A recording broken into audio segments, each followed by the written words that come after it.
In early 2010, at a cafe in the eastern part of Turkey, a young man, I'll call him Ali, told me of his escape from Iran.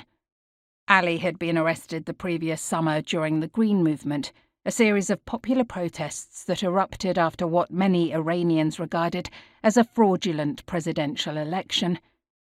As Ali sat on the sidewalk with his wrists tied, anticipating being picked up by police and pondering his fate, a local woman happened to drive by. She stopped her car, courageously whisked him away, and dropped him off at home. Despite this brief reprieve, Ali knew that the Basiji, part of the infamous Islamic Revolutionary Guards Corps, would soon be knocking on the door of his parents' place, and he decided to flee to a remote area in the north where his family owned a small plot of land. Ali was one of millions of Iranians who challenged Mahmoud Ahmadinejad's victory in the presidential election that summer. On June 20, 2009, one of these brave demonstrators, Neda Aga Sultan, was killed by a sniper.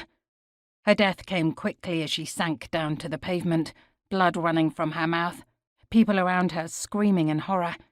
We know this because, unlike many of the brutal incidents that authoritarian regimes carry out in dark prison cells, Neda's death was captured on a bystander's cell phone.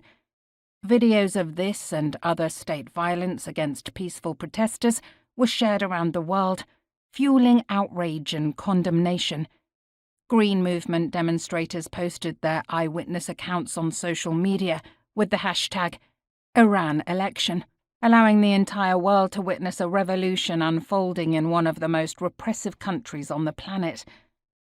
The role of social media, specifically Facebook, Twitter, and YouTube, and the use of technology, cell phones and internet connections, quickly became a defining theme in how journalists and politicians around the world understood the protests in Iran. These platforms were filling an important gap left by the Iranian regime's press crackdown. A few days after the protests started, in a desperate move to regain control, authorities banned journalists from doing any street reporting.